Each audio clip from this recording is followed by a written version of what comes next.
Na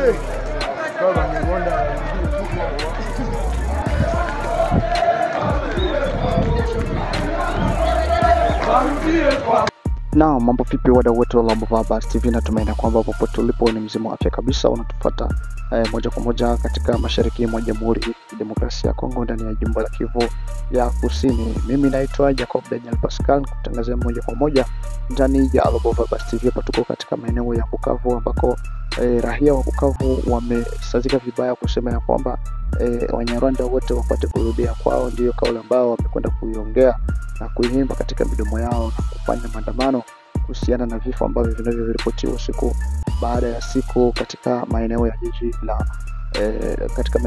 la Bukavu ambako raia hao wameweza kusazika vibaya na kuweza kufanya maandamano. Pia tuko katika maeneo ya Kinshasa ambako mvua kali na kubwa sana ambayo imeweza kunyesha katika maeneo ya Kinshasa ambayo imeweza kuua watu takriban 43 na wengine kuwa majeraha katika gharika ambayo imenyesha mvua ambayo ilinyesha katika mji wa Kinshasa. Mpenzi mtazamaji, kama ni mara yako ya kwanza upate kuangalia video zetu, naomba upate kubonyeza alama ya subscribe, kisha utabonyeza alama ya kengele kwa ajili ya kupata video zetu nyingi zaidi. Pia usikose kushare, kucomment. Hapa tuko katika maeneo ya Kansayo ambako ni jiji la Uvira la Bukavu ambako jeshi la wahasi wa M23 limeweza kubomoa baadhi ya manyumba ambazo zinapatikana kwenye kampo ya askari jeshi na kuweza kuondoa manjanja.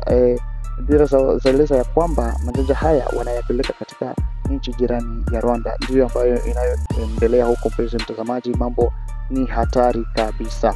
Na hapa pia tuko tena katika hiyo jiji ya Bukavu ambako raia wa Bukavu wameandika na kusema ya kwamba rais wa Jamhuri ya Kidemokrasia ya Kongo ambaye anaitwa Tshisekedi Antoine Chilombo wamesema ya kwamba hana uwezo wa kuweza kuondoa adui katika miji ambayo imetekwa na wasi wa M23 ikiwemo Bukavu pamoja na Goma. Ndivyo ambavyo wananchi hawa wa jiji la Bukavu wameweza kuandamana kama jinsi unavyosoma hapo. Mpenzi mtazamaji, wanasema ya kwamba serikali ya Kongo inayoongozwa na Tshisekedi Antoine Chilombo haina uwezo wa kuweza kuondoa wahasi wa M23 katika mashariki mwa Jamhuri ya Kidemokrasia ya Kongo.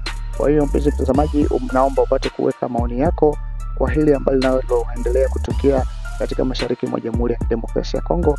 Pia upate kuwa pamoja nasi katika kipindi kingine ambacho kitakachokujia muda si punde. Nasema asante kwa wale ambao wamekuwa pamoja nasi.